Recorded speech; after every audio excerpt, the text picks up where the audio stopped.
السلام علیکم۔ یوسف صلاح الدین امیر زنجار کی سازشوں سے بے خبر اپنی فوجی مشقوں میں مصروف تھا۔ پھر جب وہ سورج کی تمازت سے جھلسے ہوئے چہرے، شمشیر زنی کی مشقت سے ٹوٹے ہوئے بدن کے ساتھ اپنے گھر آیا، ایک اذیتناک ہنگامہ اس کا منتظر تھا۔ ایک کمرے میں نجم الدین ایوب، اسد الدین شیرکو اور زبیدہ جمع تھے۔ یوسف صلاح الدین اس قدر تھکا ہوا تھا کہ وہ عشاء کی نماز پڑھ کر فوری طور پر سو جانا چاہتا تھا، مگر ملازمہ نے بتایا کہ مردانہ نشستگاہ میں اس کا انتظار کیا جا رہا ہے۔ یوسف نے بلا تاخیر اپنے جنگی ہتھیار اتارے اور تیزی سے اس کمرے میں داخل ہو گیا۔ یوسف صلاح الدین کا خیال تھا کہ وہاں سلطنت شام کے معززین یا امراء جمع ہوں گے، مگر خلاف توقع اس کمرے میں والدہ، والد اور چچا موجود تھے۔ یوسف صلاح الدین نے حیرت سے ان لوگوں کی طرف دیکھا اور ایک طرف خاموشی کے ساتھ بیٹھ گیا۔ زبیدہ اور اسد الدین شیرکو کے چہرے پر گہری سنجیدگی اور کسی قدر اداسی چھائی ہوئی تھی، مگر نجم الدین ایوب کے چہرے سے شدید ناگواری کا اظہار ہو رہا تھا۔ ابھی صلاح الدین صورتحال کو سمجھنے بھی نہیں پایا تھا کہ نجم الدین ایوب کی تیز آواز کمرے میں گونجی۔ یوسف، مجھے تم سے یہ امید نہیں تھی کہ تم بدعہدی کرو گے اور باپ کی نافرمانی کے مرتکب ہوگے۔ یہ کہہ کر نجم الدین ایوب نے امیر زنجیر کی پوری گفتگو بیٹے کے سامنے دہرا دی۔ نجم الدین ایوب، اسد الدین شیرکو اور زبیدہ کا خیال تھا کہ اس انکشاف پر یوسف صلاح الدین گھبرا جائے گا، لیکن حیرت انگیز طور پر یوسف صلاح الدین کی استقامت میں کوئی فرق نہیں آیا۔ اس نے انتہائی مؤدب اور ٹھہرے ہوئے لہجے میں نجم الدین ایوب کو مخاطب کرتے ہوئے کہا، بابا محترم، امیر زنجار کی فراہم کردہ اطلاعات حرف بحرف درست ہیں۔ شاریت ترک دنیا کر کے استاد گرامی کے مدرسے کے ایک گوشے میں جا پڑی ہے۔ میں کبھی کبھی اس سے ملنے چلا جاتا ہوں، بس اس سے زیادہ کسی بات میں کوئی صداقت نہیں۔ میرا سوال یہ ہے کہ تم اس سے ملتے ہی کیوں ہو؟ نجم الدین ایوب کی آواز سے غصہ جھلک رہا تھا۔ میں نے اس بدنام کنیز کے اپنے گھر آنے پر پابندی لگائی تھی، مگر تم نے اس سے ملنے کا دوسرا راستہ تلاش کر لیا۔ اسے بدنام کنیز نہ کہیں بابا محترم۔ یوسف صلاح الدین کا لہجہ اداس ہو گیا تھا۔ وہ ایک مظلوم لڑکی ہے جو امیرانہ مظالم کا شکار ہو کر رسوائی کا ہدف بن گئی ہے۔ نجم الدین ایوب کی ناراضگی اور لہجے کی سختی میں مزید اضافہ ہو گیا تھا اور کہنے لگا، اب تم اس کنیز کے حوالے سے میری رسوائی کا سبب بن رہے ہو۔ اسد الدین شیرکو اپنے بڑے بھائی اور بھتیجے کی گفتگو بہت غور سے سن رہا تھا۔ میں اس لڑکی سے ملنے پر مجبور ہوں بابا۔ یوسف صلاح الدین کا لہجہ بدستور اداس تھا۔ نجم الدین ایوب بیٹے کے اس جواب پر غضبناک ہو گیا اور کہنے لگا، تمہاری یہی مجبوری تو گمراہی کے راستے کی نشاندہی کر رہی ہے۔ آخر وہ کون سی مجبوری ہے کہ جس کے باعث تم اپنے قدموں کو اس طرف جانے سے نہیں روک سکتے؟ نجم الدین ایوب نے بڑا مشکل سوال کر دیا تھا۔ یوسف صلاح الدین کے چہرے پر شدید ذہنی کشمکش کے آثار نمایاں ہو گئے اور فوری طور پر اپنے باپ کے سوال کا جواب نہ دے سکا۔ اسد الدین شیرکو اور زبیدہ بھی پلکیں جھپکائے بغیر یوسف صلاح الدین کی طرف دیکھنے لگے، جو اچانک بہت زیادہ پریشان نظر آنے لگا تھا۔ نجم الدین ایوب نے انتہائی سخت لہجے میں کہا، تمہاری یہی خاموشی تو مجرم ہونے کی دلیل پیش کر رہی ہے۔ آخر یوسف صلاح الدین کے ہونٹوں کو جنبش ہوئی، اس کی آنکھیں جھکی ہوئی تھیں اور آواز میں ہلکی سی لڑکڑاہٹ تھی۔ میں چاہتا تھا کہ آپ میری خاموشی کا مفہوم سمجھ لیں اور اپنے بیٹے کی بے گناہی پر اعتبار کر لیں، مگر افسوس ایسا نہیں ہوا۔ بالآخر میں لب کشائی کے لیے مجبور ہو گیا۔ مجھے یقین ہے کہ آپ میری اس بے باکانہ گفتگو کو معاف فرما دیں گے۔ یہ کہہ کر یوسف صلاح الدین چند لمحوں کے لیے خاموش ہو گیا۔ اسد الدین شیرکو اور زبیدہ گھبرا گئے کہ یوسف صلاح الدین کے لہجے سے سرکشی کا رنگ جھلک رہا تھا۔ نجم الدین ایوب کہنے لگا، یہ تو بات کی بات ہے کہ تمہاری گستاخی کو معاف کیا جائے یا اس پر سزا دی جائے، پہلے تم اپنی مجبوری کی وضاحت کرو۔ یوسف صلاح الدین نے کہا، شہریہ ذاتی طور پر میری محبت میں گرفتار ہو گئی ہے۔ اسی محبت نے اسے قاضی ابن ارسن کی درسگاہ تک پہنچایا تاکہ وہ خود کو کتابوں کے مطالعے میں گم کر دے اور سکون دل حاصل کر سکے۔ شہریہ کی بس ایک ہی خواہش ہے کہ میں کبھی کبھی اسے میں اپنا چہرہ دکھا دیا کروں۔ بس یہی وجہ ہے کہ جب میں استاد گرامی کی خدمت میں حاضر ہوتا ہوں تو کچھ دیر کے لیے اس غمزدہ خاتون کے حجرے میں چلا جاتا ہوں۔ نجم الدین ایوب نے غضبناک لہجے میں کہا، تم اپنی اس حماقت کا انجام جانتے ہو۔ تمہیں کیا معلوم کہ ہم نے کس قدر جان فشانی کے بعد اپنی جان کو خطرے میں ڈال کر سلطان عادل کا قرب حاصل کیا ہے۔ امیر زنجار شعبہ جاسوسی کا افسر اعلیٰ ہے۔ اگر اس نے یہ بات سلطان عادل کے کانوں تک پہنچا دی تو ہماری عزت کا یہ محل ایک لمحے میں زمین بوس ہو جائے گا۔ یوسف صلاح الدین نے سر اٹھایا اور کہا، میں سلطان عادل کے احسانات کو آخری سانس تک فراموش نہیں کروں گا، مگر عزت و ذلت تو اللہ کے اختیار میں ہے۔ میں نے ایسا کوئی کام نہیں کیا جو میرے خاندان کی رسوائی کا سبب بنے۔ بیٹے کا جواب سن کر نجم الدین ایوب کہنے لگا، کیا تم اس کنیز کے پاس جانا نہیں چھوڑ سکتے؟ یوسف صلاح الدین کہنے لگا، بابا محترم میں شاریہ سے وعدہ کر چکا ہوں کہ جب تک زندہ ہوں اس سے ملنے آتا رہوں گا۔ اگر کسی انسان کو میرا چہرہ دیکھنے سے سکون کی چند سانسیں میسر آ جاتی ہیں تو یہ میرے لیے انتہائی خوشی کا مقام ہے، میں اسے خدمت خلق سمجھتا ہوں۔ یوسف صلاح الدین کا جواب سن کر زبیدہ اور اسد الدین شیرکو کے ہونٹوں پر مسکراہٹ ابھر آئی اور ان کے چہرے خوشی سے دمکنے لگے۔ نجم الدین ایوب نے کہا، اگر میں تمہیں حکم دوں کہ اس کنیز سے ملنا چھوڑ دو۔ یوسف صلاح الدین نے کہا، اگر میں شاریہ سے وعدہ نہ کر چکا ہوتا تو بلا تاخیر آپ کے حکم پر عمل کرتا اور زندگی بھر اس پر قائم بھی رہتا۔ بیٹے کا جواب سن کر نجم الدین ایوب نے کہا، میں آگ کی فطرت کو جانتا ہوں یوسف، اس کا کام جلانا ہے، مجبوراً مجھے اس چنگاری کو بجھانا ہی پڑے گا۔ نجم الدین ایوب کے بگڑے ہوئے تیور دیکھ کر زبیدہ اور یوسف صلاح الدین پریشان ہو گئے، مگر اسد الدین شیرکو نے مداخلت کرتے ہوئے پوچھا، برادر اعظم، چنگاری کو بجھانے سے آپ کا کیا مفہوم ہے؟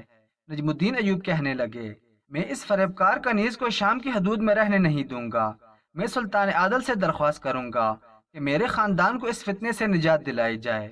نجم الدین ایوب کے اس فیصلے پر یوسف صلاح الدین بے قرار ہو گیا۔ بابا محترم، اس سے پہلے کہ آپ سلطان عادل کو شاریہ کی شہر بدری کے لیے درخواست کریں، میں آپ سے التجا کرتا ہوں کہ اس مظلوم لڑکی پر اللہ کی زمین تنگ نہ کریں۔ قاضی صاحب کی درسگاہ میں اسے گوشہ عافیت حاصل ہے، اگر شاریہ وہاں سے نکال دی گئی تو پھر اسے کہاں پناہ ملے گی؟ وہ بہت معصوم اور غیرت مند لڑکی ہے۔ امیر ابن مرقوم نے اس پر ظلم ڈھائے تھے، پھر آپ نے نتیجہ دیکھا، وہ کوڑزدہ امیر بستی سے باہر پڑا ہوا ہے اور لوگ اس پر ترس کھا کر بھیک کی روٹی کے چند ٹکڑے ڈال کر چلے جاتے ہیں۔ یہ سب ایک بے سہارا لڑکی کی دل آزاری کا نتیجہ ہے، برائے کرم اسے اس کی حال پر چھوڑ دیں۔ اسد الدین شیرکو نے تعریفی نظروں سے بھتیجے کی طرف دیکھا اور پھر اپنے بڑے بھائی نجم الدین ایوب سے مخاطب ہوا، برادر اعظم، میری بھی یہی گزارش ہے کہ آپ اپنے لائق ترین بیٹے کے کردار پر اعتبار کریں اور اس مظلوم لڑکی کو اس کے انداز سے جینے دیں۔ اگر آپ نے شاریہ کے سلسلے میں سلطان عادل پر کسی قسم کا دباؤ ڈالا تو میں اس کی بھرپور مزاحمت کروں گا۔ یہ کہتے کہتے اسد الدین شیرکو کے لہجے میں کسی قدر سختی آ گئی تھی، جیسے وہ اپنے بڑے بھائی کو تنبیہ کر رہا ہو۔ چھوٹے بھائی کی بات سن کر نجم الدین ایوب گھبرا سا گیا۔ وہ اچھی طرح جانتا تھا کہ اسد الدین شیرکو کو سلطان نور الدین زنگی کے حضور میں سب سے زیادہ قربت حاصل ہے۔ مجبوراً نجم الدین ایوب کو نرم ہونا پڑا۔ پھر اس نے اسد الدین شیرکو سے ایک نیا سوال کر ڈالا، پھر تمہاری نظر میں اس مسئلے کا کیا حل ہے؟ اسد الدین شیرکو نے مسکراتے ہوئے کہا، میرے نزدیک یہ کوئی مسئلہ ہی نہیں ہے کہ جس کا کوئی حل تلاش کیا جائے، بالفرض یہ کوئی مسئلہ ہے تو اس کا وہی حل ہے جو یوسف نے پیش کیا ہے۔ اسد الدین شیرکو کی مداخلت نے صورتحال کو یکسر بدل کر رکھ دیا تھا۔ پھر یہ طویل گفتگو اس نتیجے پر ختم ہوئی کہ نجم الدین ایوب نے یوسف صلاح الدین کو یہ قسم کھانے پر مجبور کر دیا کہ وہ کسی بھی حال میں ترکی کنیز شاریہ سے شادی نہیں کرے گا۔ ادھر امیر زنجار کی شکایت پر سلطان نور الدین زنگی نے قاضی ابن اسون کو تنہائی میں طلب کر کے تمام صورتحال بیان کر دی۔ قاضی صاحب نے نہایت سکون اور اطمینان سے سلطان عادل کی گفتگو سنی اور پھر ان طالب علموں اور اہل محلہ کو خلوت میں طلب کرنے کی درخواست کی جن کے بقول قاضی صاحب کے اس عمل سے مدرسے کا تقدس پامال ہو رہا تھا اور عدالت کا وقار بھی۔ پھر جب وہ گواہ سلطان نور الدین زنگی کے حضور میں پیش ہوئے تو جلال سلطانی سے ان کے جسم کانپنے لگے اور زبانیں لڑکھڑانے لگی۔ پھر ان سب نے سلطان عادل کے سامنے زمین پر اپنے سر رکھ دیے اور رو رو کر کہنے لگے کہ انہیں امیر زنجار نے دینار اور درہم کا لالچ دے کر جھوٹی گواہی پر اکسایا تھا۔ اس کے بعد قاضی ابن ارسون نے سلطان عادل پر یہ راز بھی فاش کر دیا کہ پہلے امیر زنجار شاریہ کو کنیز بنانا چاہتا تھا، پھر وہ شادی کرنے پر آمادہ ہو گیا اور جب شاریہ نے شادی سے انکار کیا تو وہ اس مذموم حرکت پر اتر آیا کہ میں خوفزدہ ہو کر اس بے سہارا لڑکی کو اپنے مدرسے سے نکال دوں گا۔ اس طرح امیر زنجار کا منصوبہ تکمیل تک پہنچ جائے گا۔ اس انکشاف پر سلطان نور الدین زنگی کا غصہ ناقابل بیان تھا۔ ان جیسے قوت برداشت رکھنے والے تاریخ انسانی میں بہت کم پیدا ہوئے ہیں، مگر اپنے ایک معتمد امیر کی اس ناشائستہ حرکت کی تفصیلات سن کر ان کے جذبات بے قابو ہو گئے اور چہرے سے ایسا قہر جھلکنے لگا کہ جیسے وہ ابھی امیر زنجار کے قتل کا فرمان جاری کر دیں گے۔ پھر دوسرے دن سلطان عادل نے اپنا دربار آراستہ کیا جن میں تمام امراء اور سالاروں کو سختی کے ساتھ جمع ہونے کا حکم دیا گیا تھا۔ کسی کو کچھ خبر نہیں تھی کہ ایسا کیوں کیا گیا ہے۔ عام طور پر حاضرین دربار کا خیال تھا کہ سلطان عادل کو کوئی خاص جنگی مہم درپیش ہے، اس لیے ہنگامی اجلاس طلب کیا ہے۔ پھر جب تمام امراء اور فوجی افسر جمع ہو گئے تو سلطان نور الدین زنگی نے پرجلال لہجے میں امیر زنجار کو مخاطب کیا، جو امراء کی اگلی قطار میں بڑی شان اور غرور کے ساتھ بیٹھا ہوا تھا۔ زنجار، میرے قریب او، تاخ کے نیچے کھڑا ہو جا۔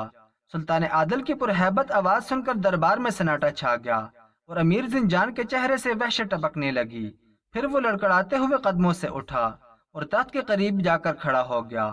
سلطان نور الدین زنگی نے غضبناک ہو کر کہا، حاضرین دربار کے سامنے اپنا شجرہ نسب بیان کر، بلند آواز میں بتا کہ تیرے باپ دادا کون تھے۔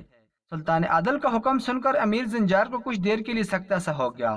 وہ سلطان عادل کے اشارے کو سمجھ گیا تھا، فوراً ہی ہاتھ جوڑ کر گڑ گڑانے لگا، سلطان عادل، میں آپ کے کرم کا طلبگار ہوں، مجھے اس طرح سر دربار ذلیل و رسوا نہ کیا جائے۔ سلطان نور الدین زنگی نے کہا، تجھے جس بات کا حکم دیا جا رہا ہے اس پر بلا تاخیر عمل کر، اہل دربار کے سامنے بیان کر کہ تیرے بزرگوں کا تعلق کس محترم خاندان اور کس معزز قبیلے سے تھا۔ رحم کی درخواست مسترد کر دی گئی تھی۔ مجبوراً امیر زنجار حاضرین دربار کی طرف مڑا اور تمام امراء، فوجی سالاروں اور شعبہ جاسوسی کے اعلی افسروں کو مخاطب کر کے کہنے لگا، حاضرین دربار جان لیں کہ میرا تعلق ایک کم ترین خاندان سے ہے، جس کے تمام افراد سود کاٹ کر اپنی گزار اوقات کیا کرتے تھے، اور ان کی معاشرتی حیثیت یہ تھی کہ بڑے قبائل کے لوگ انتہائی حقارت کے ساتھ میرے باپ دادا کو جلاحہ کہہ کر پکارتے تھے۔ امیر زنجار کا اعتراف سن کر تمام حاضرین اپنی اپنی جگہ سہم سے گئے۔ کسی کی سمجھ میں نہیں آ رہا تھا کہ سلطان عادل نے امیر زنجار کو اپنا ماضی بیان کرنے پر کیوں مجبور کیا ہے۔ بس 4 افراد یعنی قاضی ابن ارسون، نجم الدین ایوب، اسد الدین شیرکو اور یوسف صلاح الدین ہی اس راز سے باخبر تھے کہ امیر زنجار کے ساتھ یہ سلوک کیوں کیا جا رہا ہے۔ جب امیر زنجار اپنا شجرہ نسب بیان کر چکا تو سلطان نور الدین زنگی اس سے مخاطب ہوئے، اسلام نے تجھے عزت و سربلندی بخشی، پھر تو نے بدترین ناشکر گزاری کا مظاہرہ کیا اور اسلامی قوانین کا ہی مذاق اڑانے لگا۔ میں نے تجھے شعبہ جاسوسی کا اعلی افسر نامزد کر کے اسلامی سلطنت کے رازوں کا امین بنایا، اور تو نے کیسی بدترین خیانت کی کہ ایک مجبور لڑکی کو اپنی ہوس کا نشانہ بنانے کے لیے سازش کا اتنا گہرا جال بنا کہ قاضی ابن ارسون جیسی شخصیت بھی اس کی لپیٹ میں آ گئی۔ اللہ میری اس کوتاہی کو معاف فرمائے کہ میں نے تجھ جیسے بے اعتبار شخص کو اہم ترین منصب پر فائز کیا۔ اس کے بعد سلطان نور الدین زنگی نے امیر زنجار کے لیے بڑی عبرتناک سزا مقرر کی اور اس کا منہ کالا کر کے شہر کے اطراف میں گھمایا گیا۔ اب نجم الدین ایوب کو بھی یقین آ گیا تھا کہ وہ ترکی کنیز کوئی معمولی لڑکی نہیں ہے، اس کی دل آزاری کرنے والا کوئی سردار سزا سے محفوظ نہیں رہا تھا۔ پھر امیر زنجار کو اس کے عہدے سے معزول کر کے قید خانے میں ڈال دیا گیا۔